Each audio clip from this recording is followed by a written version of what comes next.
Strange World, 2022 animated movie. Disney is known for magical hits like Frozen and Encanto. But in 2022, Strange World released, a movie that had a huge budget, a big cast, and yet it turned out to be one of Disney's biggest Oh flops in history. no. It was released on November 23rd, 2022. It's an animated sci-fi adventure film directed by Don Hall, co-directed and written by King Gwen. Main cast, voice actors. Jake Gyllenhaal as Searcher Clade.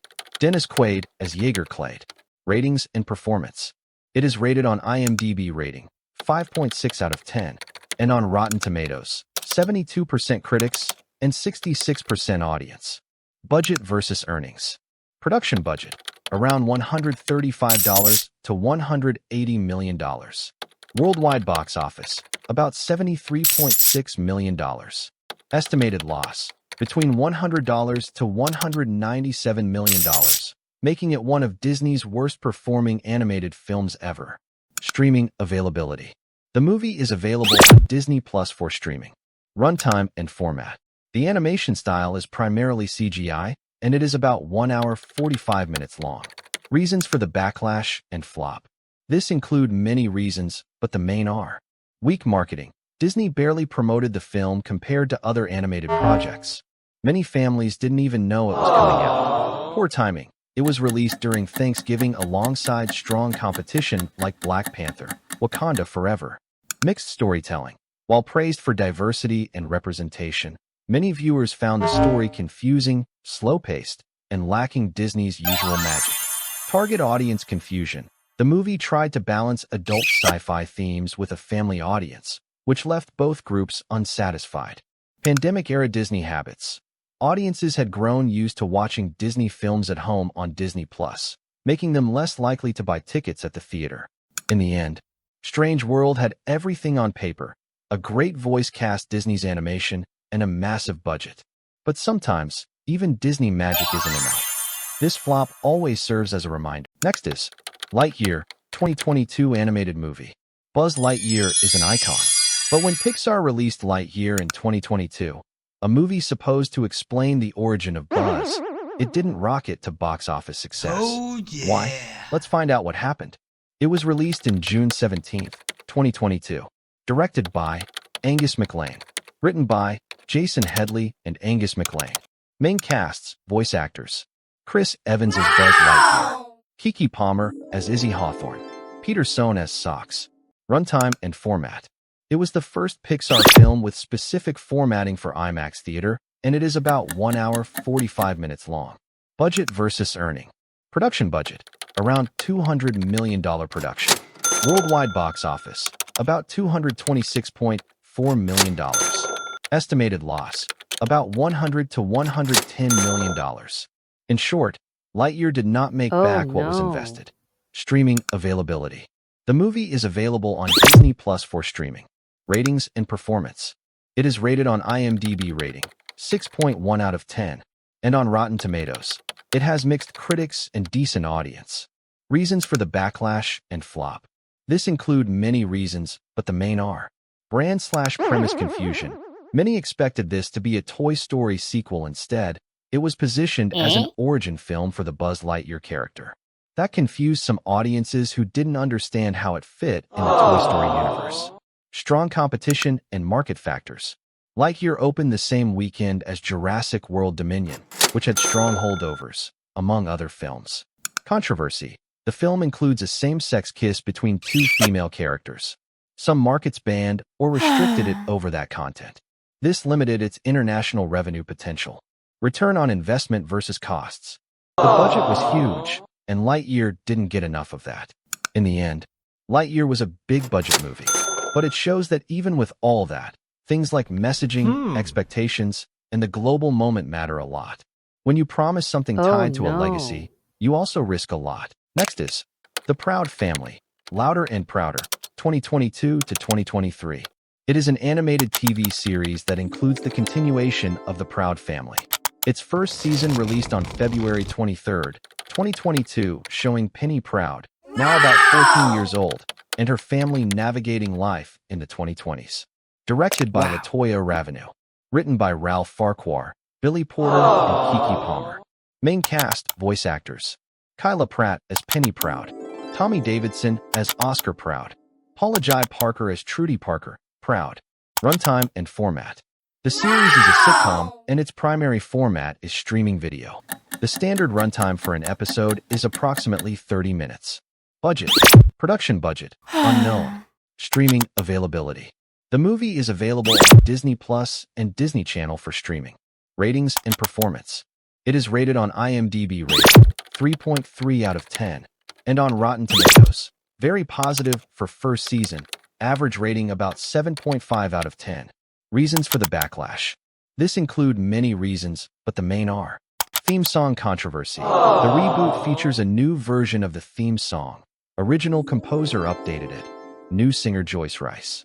Fans of the original complained, and some even reacted strongly. Some near-death threats to the idea of changing the theme. Juneteenth episode controversy. The season 2 finale episode Juneteenth had a rap song, "Slaves Built This Country," and brought up issues of how America owes its history of slavery, segregation, etc. This stirred backlash from some viewers, conservative-leaning or critics of woke content, who accused the show of pushing anti-white propaganda, etc. At the same time, many praised it for being bold. Modern issues and representation praise. Many like that the revival handles modern issues, gender identification, better LGBTQ plus visibility, more direct discussion of Black experience. So, it came back with promise, modern themes, representation, some updates. But what was supposed to be beloved then split fans? Now the next is Nimona, 2023. It is an animated sci-fi/fantasy adventure based on the graphic novel Nimona by N.D. Stevenson. It involves a shape-shifting teen, Nimona, teaming up with a knight, Ballister Boldheart, who has been framed for a crime. It was released in 2023. Directed by Nick Bruno and Troy Quane. Written by N.D. Stevenson. Main casts, voice actors. Chloe Grace Moretz as Nimona. Riz Ahmed as Ballister Boldheart. Runtime and format. It is a PG-rated animated film, and it is about 1 hour and 41 minutes long. Budget versus earning. Production budget, around $50 million. Streaming availability. It was originally developed at Blue Sky Studios, but when Disney shut down the studio in 2021, Annapurna Pictures revived it for Netflix in 2023. Ratings and performance. It is rated on IMDb rating 7.5 out of 10 and on Rotten Tomatoes 92% positive based on many reviews. Reasons for the backlash and flop. This include many reasons, but the main are: viewership versus expectations. Even though critics loved it, the debut viewership on Netflix reportedly didn't meet what many expected for a film with that kind of build-up and acclaim. Industry controversies/delays. The film originally was being made by Blue Sky Studios, which produced the Ice Age films, etc. But after Disney acquired Fox assets, the film was canceled/shut down when Blue Sky closed. Later it was revived via Annapurna and Netflix. That history added both fan expectation and scrutiny. Themes causing pushback. Because of its LGBTQ plus content and themes, same-sex kiss, etc., there was concern or resistance in certain markets or from certain audiences. This sometimes affects marketing/visibility. Limited theatrical exposure. Since its theatrical release was very limited, that reduces box office revenue potential. In the end, based on available evidence, Nimona is not a flop. It succeeded critically, got award nominations, positive ratings, and managed to be rescued and released after cancellation. Moving to next is Arlo the Alligator Boy. Netflix released Arlo the Alligator Boy, a colorful, musical adventure with big talent behind it. It was released in 2021. Produced by Titmouse Incorporated for Netflix. Main casts, voice actors. Michael J. Woodard as Arlo Beauregard. Mary Lambert as Birdie. Runtime and format. Arlo the Alligator Boy is a 2D animated musical feature film. The film is about 90 or 92 minutes long. Budget versus earning. Production budget, not publicly disclosed. Streaming availability. It is streamed exclusively on Netflix. The film was also used as a launchpad for the follow-up Netflix series, I Heartsuit Arlo, 2021, continuing the story. Ratings and performance. It is rated on IMDb rating 6.6 out of 10, and on Rotten Tomatoes, 76%, critics, 71%, audience. Reasons for the backlash and flop. This include many reasons, but the main are limited awareness and marketing. Netflix didn't push the film with the same marketing power as their bigger projects, Mitchell's vs. The Machines, for example. Many families simply didn't know it existed. Niche appeal. The movie's quirky musical style, unique designs, and oddball humor worked for some viewers, but not for a broad family audience. Competition. Released the same year as bigger animated hits, Raya and the Last Dragon, Luca, Mitchell's vs. The Machines, which overshadowed it. Mixed tone. While critics praised its message of acceptance and diversity, some viewers found the pacing uneven and songs less memorable compared to Disney/Pixar musicals. In the end, it wasn't a flop in the traditional sense. It didn't lose money at the box office because it never had one. But in terms of visibility and impact, it fell short compared to other 2021 animated releases. It found a small but passionate audience, but Netflix never turned it into a mainstream hit. Now next is Ruby Gillman, Teenage Kraken. A shy 16-year-old girl learns that she comes from a fabled royal family of legendary sea krakens and that her destiny lies in the depths of waters. It was released in 2023. Directed by Kirk D'Amico. Written by Pam Brady, Brian C. Brown, Elliot Digwisepi. Produced by DreamWorks Animation. Distributed by Universal Pictures. Main casts, voice actors. Lana Condor as Ruby Gillman. Toni Collette as Agatha Gilman. Coleman Domingo as Arthur Gilman. Runtime and format. The film's format is presented in a 2.39:1 widescreen aspect ratio, with color as the primary visual format. It is about 1 hour and 32 minutes long. Budget versus earning. Production budget, about $70 million. Box office gross, $46.2 million total. Streaming availability. It is streamed exclusively on Netflix. Ratings and performance. It is rated on IMDb rating, 5.7 out of 10, and on Rotten Tomatoes. The movie has a listing there with mixed and positive reviews. Reasons for the backlash and flop. This include many reasons, but the main are limited marketing/short lead time. The movie had about 3 months of marketing lead up before release, which many consider short. Strong competition. Released close to Morph/Elemental and Spider-Man Across the Spider-Verse that summer, which likely siphoned audience attention. Unclear target audience/title clarity. Some reviewers/commentators said the trailers/marketing didn't clearly communicate what the movie really is or who it's for. Kids versus teens versus family. Low return versus cost. With $70 million budget and only $46 million box office, the gap is large. Even after adding home video/streaming/merch/etc., it's unlikely to recoup all costs. In the end, Ruby Gillman, Teenage Kraken is widely considered a box office failure or underperformer for DreamWorks Animation given its budget versus returns. It's not among the very worst flops ever, but for a major animated studio, it missed expectations. Moving to the next is Elemental. In a world where beings made of the classical elements, fire, water, earth, air, coexist in a city called Element City, Ember, a fire element, and Wade, a water element, form an unlikely relationship while Ember's family runs a convenience shop. It was released in 2023, directed by Peter Sohn, produced by Pixar Animation Studios for Walt Disney Pictures. Main casts, voice actors, Leah Lewis as Ember Lumen, Mamoudou Athie as Wade Ripple. Runtime and format.